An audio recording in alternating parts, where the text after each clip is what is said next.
There you go.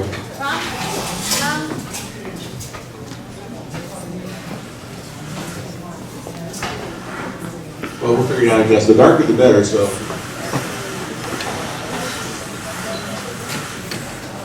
that better? Well, they're turn those off. They won't go off, will they?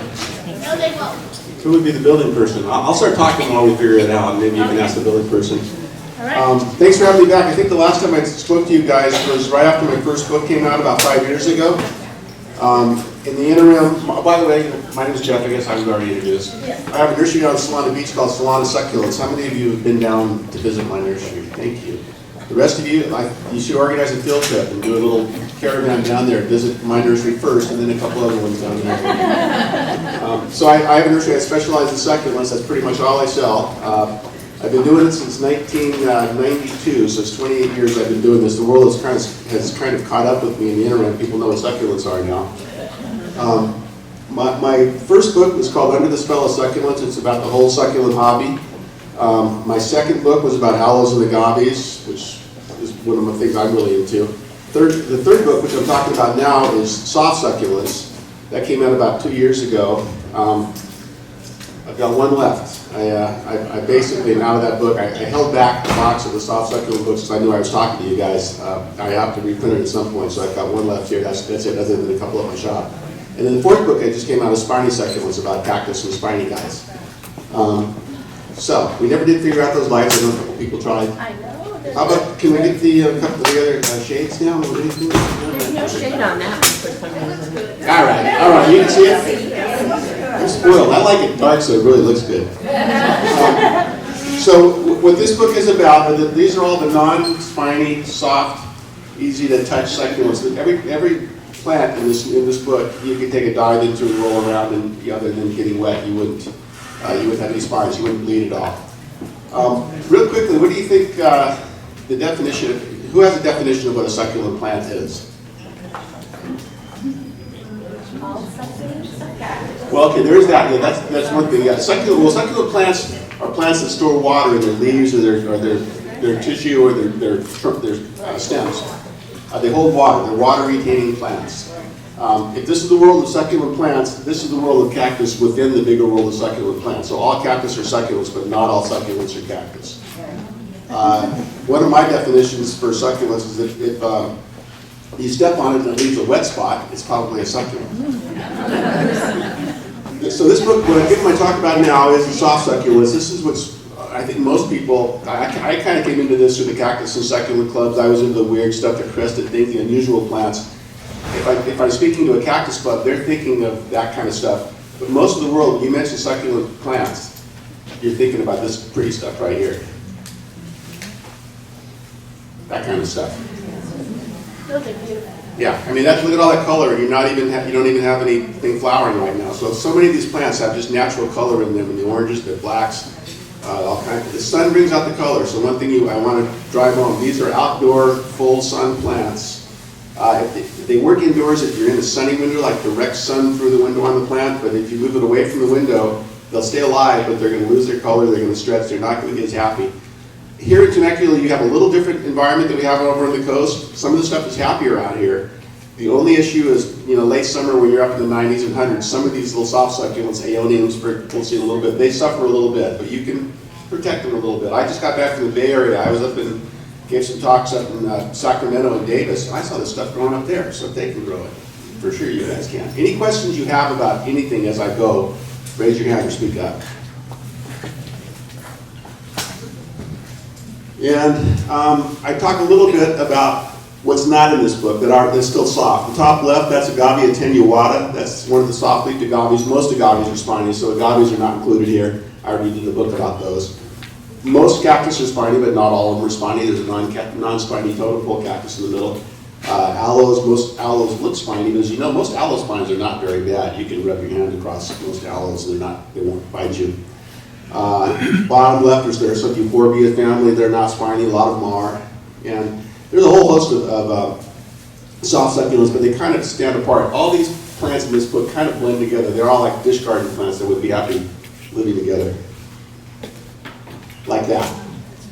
And that's the kind of stuff you do with soft succulents. You can if you want to. They're good in the landscape. You'll see some landscape photos in a minute, but they're fine in containers and all kinds of combinations. And like for the one on the right, I mean, they're really busy and full, but you can kind of get away with that with these things. It's like flower arranging. One of the little meme that someone came up with a while ago when you're planting a bowl like that is to have a thriller, a filler, and a spiller. So the thriller is your big plant, your filler is your medium thing, and your spiller is your cascading plant. So if you do that combination, you kind of can't go wrong. And then succulents are really popular in the arts and crafts movement too. You can turn it, somebody was like that. You can have all kinds of interesting craft projects with succulents. There's a succulent chair up there, a succulent turtle. Have any of you ever done a succulent wall mount? Does it still look good? Yeah. I talk people out of that all the time. It's like, look how beautiful that one on the top right looks. They can look great when you first put them together. And even though they're succulents, they're low maintenance, having them vertically where it's hard to get soil and water to them, they're going to start to stretch. And they always, I'm not sure if I have it in here, but I have in my book, I have an example of how they look after a while. And it's also a lot of plants per square inch. It's kind of expensive to build. On that theme on the bottom there, it's the bottom left, that's a succulent wreath. Bottom right's the same wreath a year later. So they start to stretch, the holes show up. I mean, you look at that as a temporary thing. I do sell succulent wreaths at Christmas because everybody loves them. But I tell people that after a year, just plant them directly into a bowl of soil and it turns into a big fat bowl full of succulents. So just don't keep them living as a wreath forever. It's hard to do. If you trim and soak, you can maybe get 2 years out of a wreath, still looking good. I took this photo up, but how many of you have been up to Waterwise Botanicals up there in Bonsall?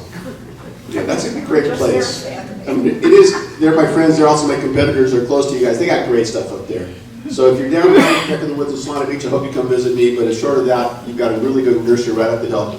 That's, you can probably tell that's a boxed pallet, a wooden pallet, and they've stuffed that with succulents. That one's working pretty good because the pallet's thick enough they can get quite a bit of soil behind it, and they're good about watering it a lot.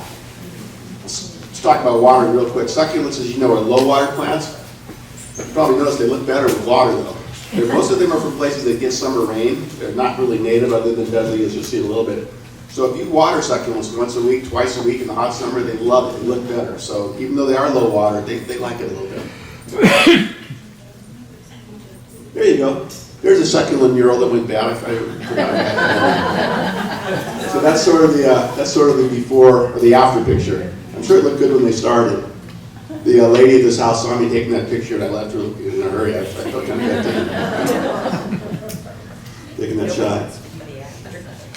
This is a good way to do it in bowls, stacked up like that. That's one of those deals where you buy 3 bowls nested inside of each other. So they just flipped up something else underneath them and made a little fountain out of it and put a nice series of cascading plants in there. That's a good way to display these kind of succulents. And I'm loosely following the book, my soft succulent book here, so I talked a little bit about propagation. See the top left, that's a little crested echeveria. Someone took a cutting off that and just laid it down for a couple of days or a couple of weeks, and look at all those little roots that have started growing right off of it. They're that eager to start growing. The ones that you can do cuttings on, which is not all of them, but a lot of them, you just take a cutting, you don't need the water thing, you just let it sit someplace in semi-shade, a little bit of sun. 9 times out of 10, they'll either start roots like that, or you just put them in a pot, and the roots will start actually in the soil. On the bottom, well on the right, that's an example of an aeonium that got too much heat. Remember I told you aeoniums are more coastal. That probably either neglect or heat, it kind of wilted and started falling apart. The stems collapsed, but look at those little roots kicking out of there. So that they want to live that bad, that even though that they almost got decapitated, just pull those things off and stick them in a pot and they're going to grow again. They've got new roots ready to go. On the bottom left is an example of someone that deadheaded an echeveria. Some of these plants make, a lot of these make little babies, little pups around the base. Some of them don't. So the ones that don't, if you core the head out, start a new one, you can keep that one going, and hopefully at the point you took the head out, little babies will pop up. Better alternative, come to Solana Succulents and buy a new one that you don't have.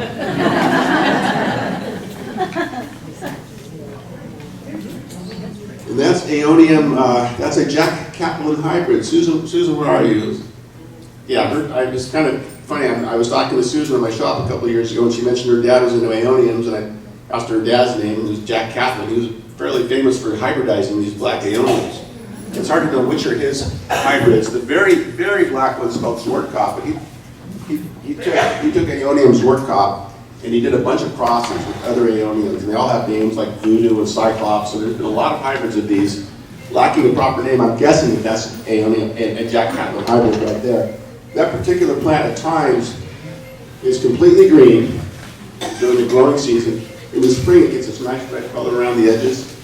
By the end of the summer, the heads are so small you can actually see the stems through it. So they kind of go through cycles. Right now, the same plant at Solana Beach, I should have added that picture. It's in total bloom. It's got yellow flower cones all over it.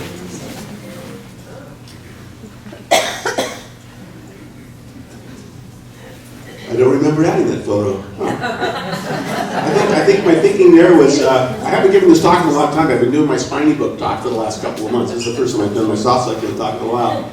I must have added that because I wanted to show how you can combine soft succulents with other stuff. That's beautiful. For me, there's a world of succulents, and then there's all that other foo-foo crap you guys like. But you can combine these nicely, and they're generally okay with it. Foo-foo crap. That's not a scientific term. It's just... Okay, we're following the flow of the book here. This is about aeoniums for the first section of it. So the aeoniums are from the Canary Islands, which has a climate almost identical to coastal California. If you're up in San Francisco, Monterey, they're all over up there. They're growing like better than they do down here. They love the wet and the cold. You see that picture on the bottom right? That's, you can tell it's in the rain. They do wonderful in wet, rainy conditions. So if you have aeoniums, they're going to look great fall, winter, spring. By the end of the summer, even if you water them, the heat just makes those little heads shrink up. They don't look as good. But by the first rain, and they do recognize rainwater, just like the weeds recognize rainwater, these do too. And no matter how much you water them, that first rain makes a difference, and boom, they get big and fat and full. How many of you have some type of aeonium growing in your yard? Yeah, so you can grow them here. And out here in Temecula, you probably want to give them semi-shade. Ideally, like morning sun, afternoon shade would be ideal for you. Don't you find that they grow much better in the winter, though? Yes. Oh, yeah. They are winter growers because the Canary Islands, like here, is a summer dry, winter wet. So they evolved in a climate just like here. Just like the coast, here you're a little bit more inland. Is there any way to identify which are Which are what? frost tender? Well, all of the aeoniums, all of them are going to be frosted. Succulents in general. The hard way is the best way to learn how to. I mean, none of this stuff likes freezing, and that's the issue you have here that we don't quite have on the coast. Is you actually will get a hard frost, like not every year. Have you had one this year? Have you had a good frost? Several days ago. Yeah, well, you're going to get probably every year. You're going to get a couple of days of frost. It's a really rare occurrence on the coast. So if you think you're going to get them, you got to have some frost cloth or something because there's not. You're going to learn the hard way, really. But most of the soft succulents I'm showing you here today, they're mostly not the kind of plants that are going to take a long cold. The cactus will, a lot of the gobies and aloes and things like that, a lot of those are okay, but these are going to be touch and go. And that's another unidentified aeonium hybrid. This particular plant has that springtime red. It's actually the old leaves starting to go before new leaves come out. The old leaves, as they start to go, turn a nice blush, a nice red color like that. One common mistake I see people do in the summertime, because they are a winter plant, in the summer they tend to close Yeah. out, right? Yes. That doesn't mean water me more. No, it doesn't. Yeah, you're right. I'm trying to protect my That's exactly right. gentle center. Right, they close up like a rose, kind of, and that's just to hold water. They've evolved to do that. You can still water them in the summer, and I've seen some of them kind of open back up a little bit, but that's just kind of they're doing their natural cycle. And sometimes they look cool like that. How many of you have the black aeonium? I think we're going to see it in a minute.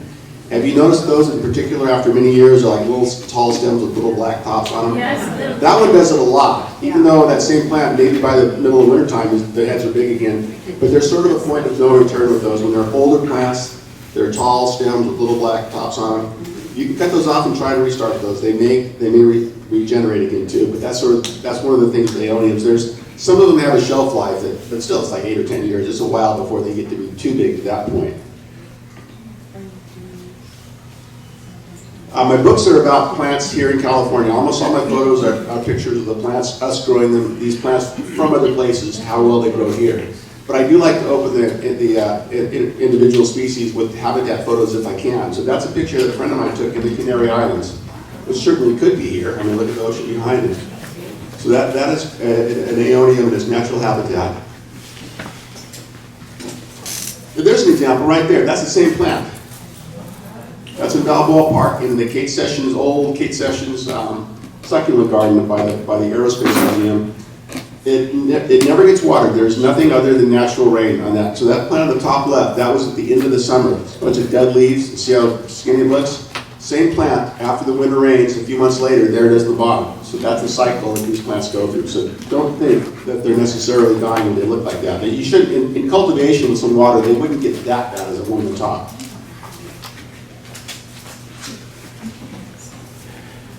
Aeonium arboreum is one of the most common one in California and probably throughout the Mediterranean climates around the world. It's been in California for 150 years probably. It's just basically aeoniums are little green rosettes on most of them on stems. Echebrias you're going to see a little bit for the most part grow flatter to the ground. Aeoniums have thinner leaves and they sort of grow up on stems. That one at the top left, that's an example of one that's near where I live. That's at the top of a little cliff. There's a house above that, and that's natural vegetation above it. And I think what happened is a little piece of aeonium rolled underneath the native chaparral, established itself on the side of the cliff, and it's living. And then right below that, that's almost one picture. That's about 30 feet below it. Pieces rolled down to the bottom of the hill and rooted and became permanent. So that plant, they're growing like natives. They're non-invasive though, because they're not going to spread by birds or winds. They're only going to inhabit the little place that they're at, but they absolutely will grow to make a lot like that.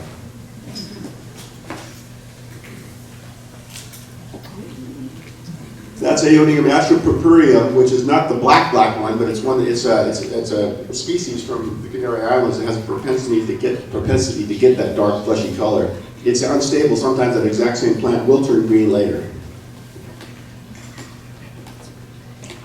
That's Aeonium canariense, or our version of it in California. I've talked to some people that live in the Canary Islands. Have you ever seen a really big one? You know, it's about almost 2 feet across. We call it a dinner plate. That's this one here. And he says they don't have that in the Canary Islands, where they're from. So that means that's either California conditions or a California hybrid we've developed 100 years ago that was just our plant. It's huge. And that's an example of the flower. See that big flower cone on the right there? What happens with aeonium is called monocarpic. That means they bloom once in their life. So at some point, the trigger hits when they're a few years old, when the entire rosette elongates into a great big flower cone. And you can't stop it, just let it do its thing. That's what it does. It eventually dies off, and almost always, like on that one, there's still a couple babies underneath. So when the big flower cone is dry and ugly, you can cut it off if you want to. If you don't, it'll fall off on its own. And the new ones will grow underneath it. So the clump just keeps renewing itself. It looks like a descending firework explosion.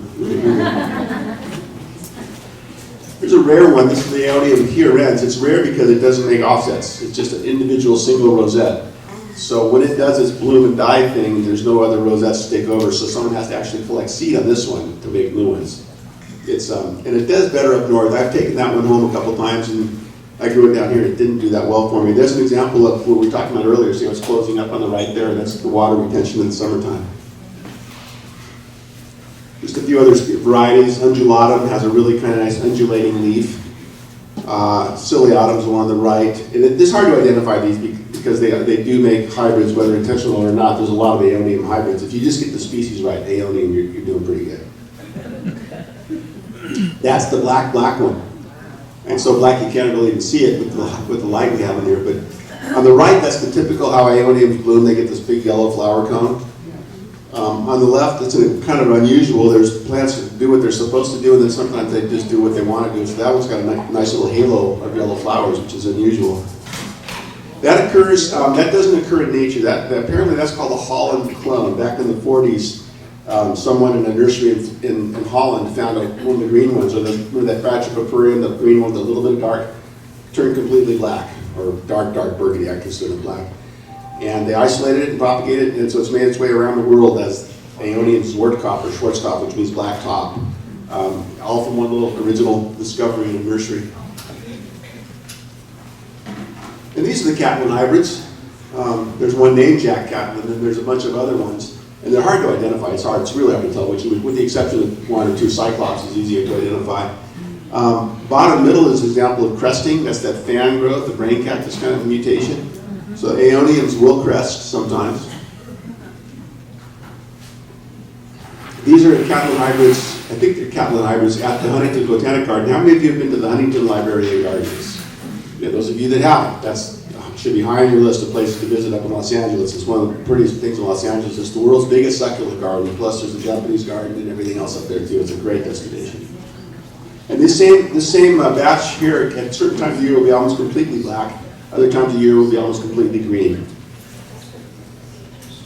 That's Cyclops. Cyclops is identifiable because it's big. Whatever he crossed it with was a tall one. So they get about chest high eventually. And when they flower, they can be 6 to 7 feet high, including the flower. Those two on the left, that's 2 heads off of 1 stalk. So that's going to be 2 dead plants. That's going to be gone. It's going to completely bloom out. But look how big the flowers are. My caption in the book, I call them Thelma and Louise because they're going out together. What's that? The little flowers on that bloom? Yeah. I've tried growing those, and they'll last a little while, but then they dry up no matter what you do. I think so.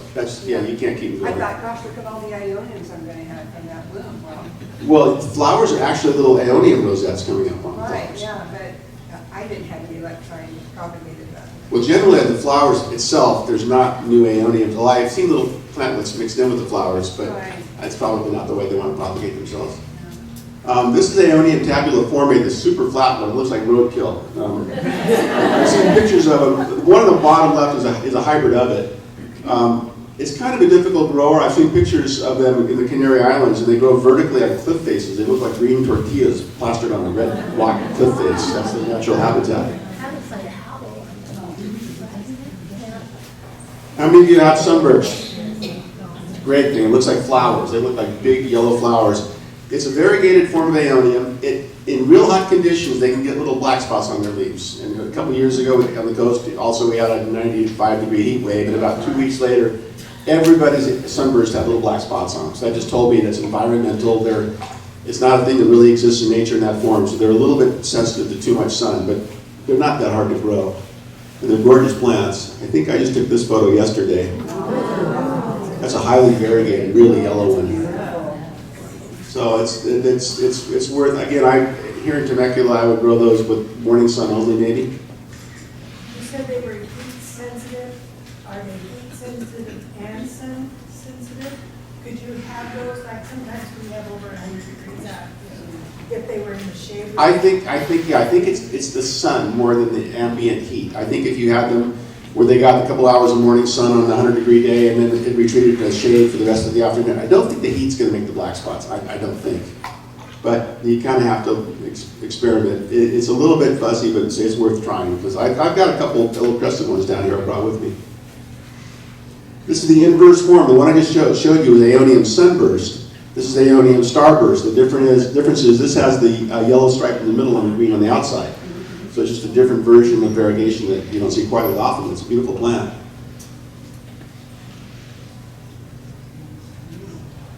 That's Aeonium simsii, Cabernet. I think I brought a small one. This is it right here. It's not, at the moment it's greener. A lot of these, when it's really raining a lot, they get green. Once the rain backs off and they get the sun, they get a little bit more darker color.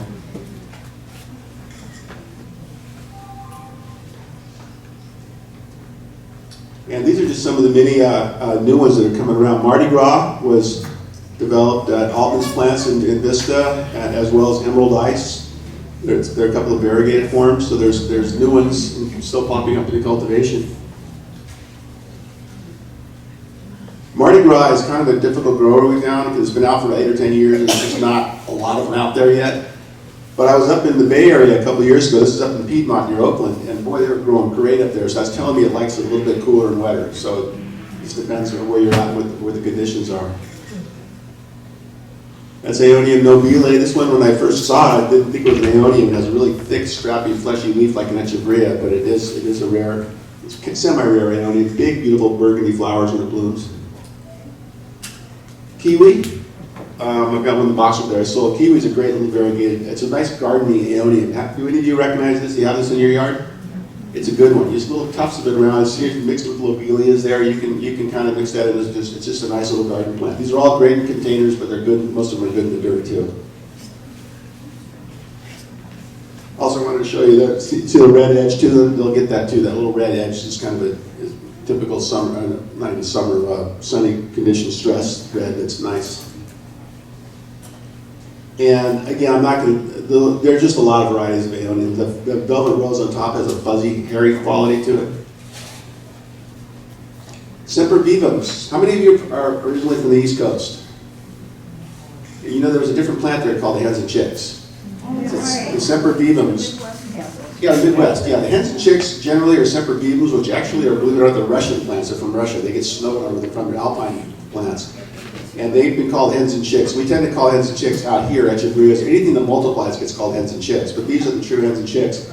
95% of the Sempervivums would rather be in the Bay Area or the Midwest or colder climates. There's a couple that we can grow here. The top right and bottom right, those two particular ones. The one top right has these natural looking spider webs on it. It's called Arachnoideum and Tectorum. Those two seem to grow okay here. They still like a little bit extra hydration though.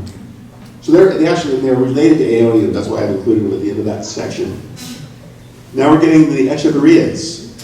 That's generally how most people pronounce it. Some people use the K sound, Echeverria, but Echeverria I think is the more common pronunciation. And they do flower nicely, but you don't really get them for the flowers.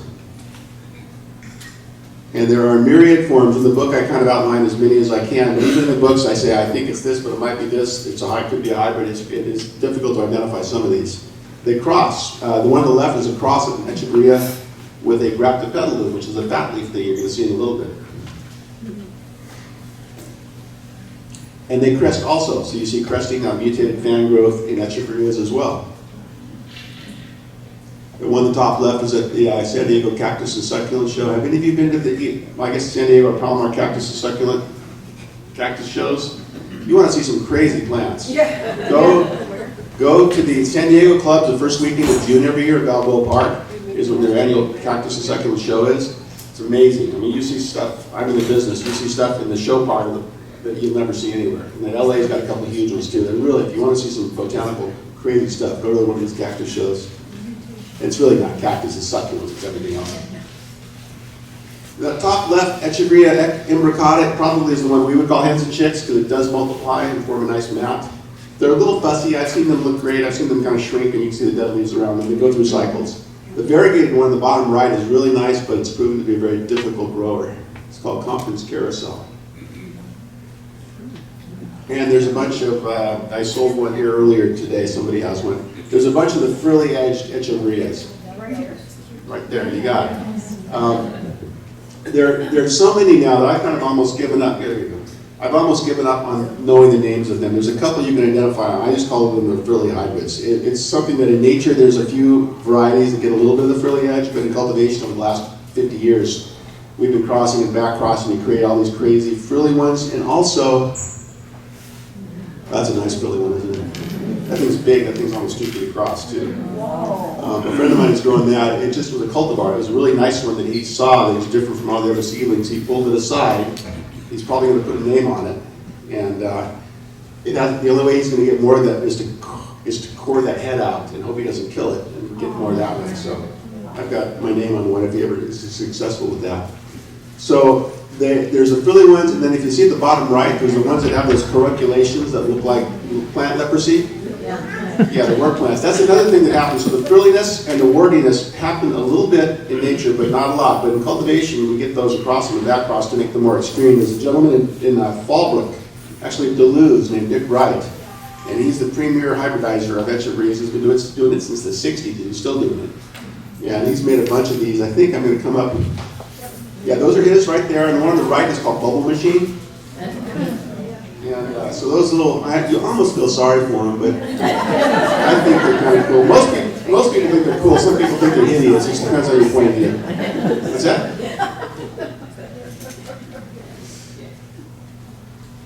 These are very prized by collectors. I have one of them here. This is Echeverria lipstick. They get really, more so than this later in the year, they get really red edges to them. It's Agavoides lipstick. On the left are two forms of wood, one called ebony, and the red gets so red it's almost black. Those are still very desirable, expensive. A really nice Echeverria book came out about 15 years ago, and oops, here goes the tape recorder has died. Okay, as far as we got. The Koreans got hold of this book, and they went nuts for Echeverrias because there's kind of a lotus flower look to them. And they came over here and bought every Echeverria ebony that we had available. So they were gone for a while. But they're back in cultivation, but they're still relatively pricey.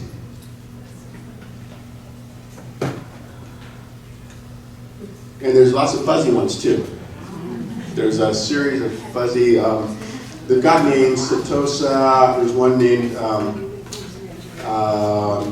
blanking on the name. The one on the left is a red, really pretty red one too. It's called red velvet or ruby slippers. It's fuzzy and gets a really nice burgundy color to it.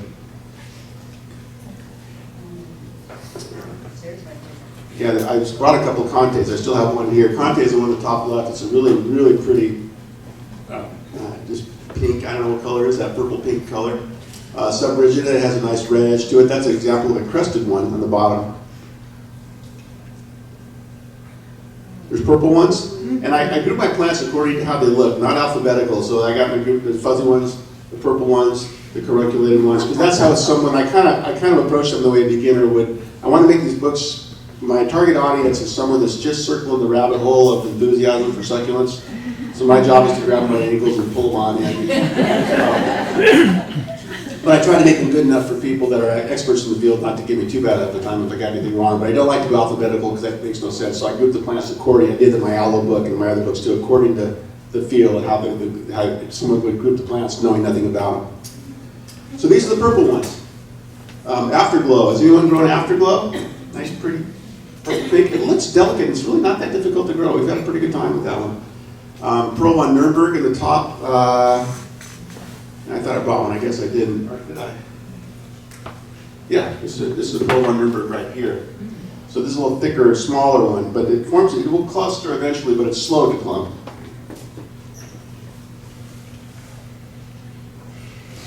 And when I was putting the book together, I had Kelly Griffin, who's a real expert on this, and works for Altman's Plants and Vista, drive me around to some of the greenhouses so I could really nail down, so I knew which Echeverias were which. And at the end of the day, I was more confused than when I started that day. Because there's all these new ones in development, the hybrids and crosses, and I took these pictures and I didn't even get names on them. And so I'm still not sure what they are, but I just wanted to show you that. They're just a slice of some of the new varieties coming along. There's not a lot of variegation with Echeverias, but there's some. That's one on the bottom left. The one on the top right is a really pretty pinkish one called Romeo. Top left is called Nodulosa, or the Painted Beauty. It has beautiful striping to it. It's a little bit of it's not the easiest grower. Bottom right, I think it's called Lola. And then there's the ones that look a lot like Echeverias, but they're fatter leaf, really succulent. These are like the definition of a succulent plant, with these graptopetalisms and pachyphytums. Pachyphytum literally translates into fat leaf. That's what they are. And they can be crossed with Echeverias, but they're really cool little creatures. Oh, I wish it was darker. That's such a good picture. You can't really see it in this light. It's a beautiful plant. That's graptopetalum. Yeah, it looks like a little chiseled